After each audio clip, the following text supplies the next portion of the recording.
Ketua IC, Alfiani Rohman, Ya, Megawati Sultan Putri. selamat datang di channel kami. Yuk kita sama-sama bahas bagaimana sih cara perusahaan menyikapi inflasi. Sebelum itu, kita cari tahu yuk apa sih arti inflasi. Inflasi adalah suatu kondisi di mana harga-harga secara umum mengalami kenaikan secara terus-menerus. Sebenarnya inflasi adalah suatu indikator untuk melihat tingkat perubahan dan dianggap terjadi jika harga berlangsung secara terus-menerus dan saling memengaruhi. Inflasi merupakan masalah yang sangat besar bagi kestabilan ekonomi suatu negara. Dampak dari inflasi tersebut bukan hanya di bidang ekonomi saja, namun negara lain juga terkena imbas dari inflasi negara lainnya.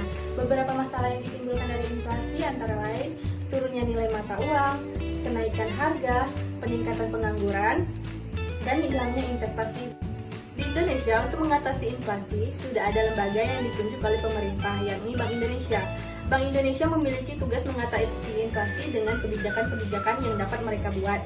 Mengingat dampak inflasi yang begitu besar, maka akan lebih baik juga jika perusahaan turut serta dalam menghadapi masalah inflasi ini. Kita juga memiliki peran dalam menjaga inflasi untuk melakukan kegiatan yang tidak memicu inflasi. Selain itu, perusahaan juga dapat dan sebaiknya membuat strategi untuk menghadapi inflasi. Berikutnya jenis inflasi.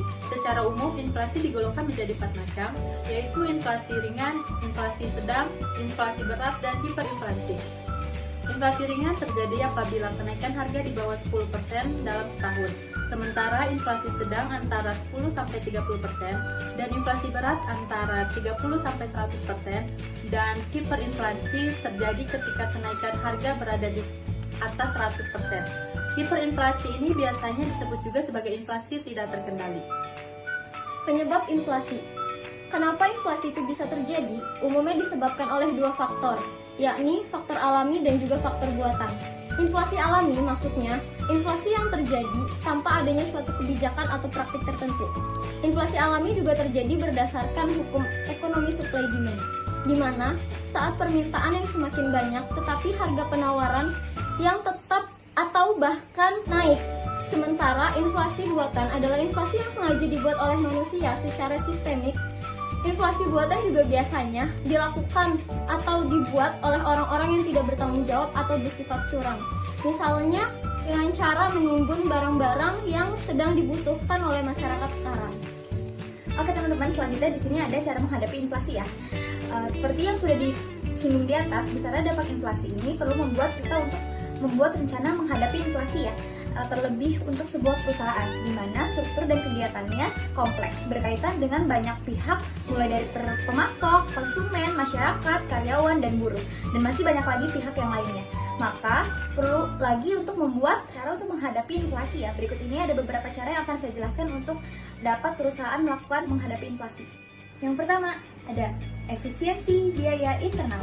Adapun biaya internal itu seperti biaya listrik, biaya administrasi, dan biaya lainnya.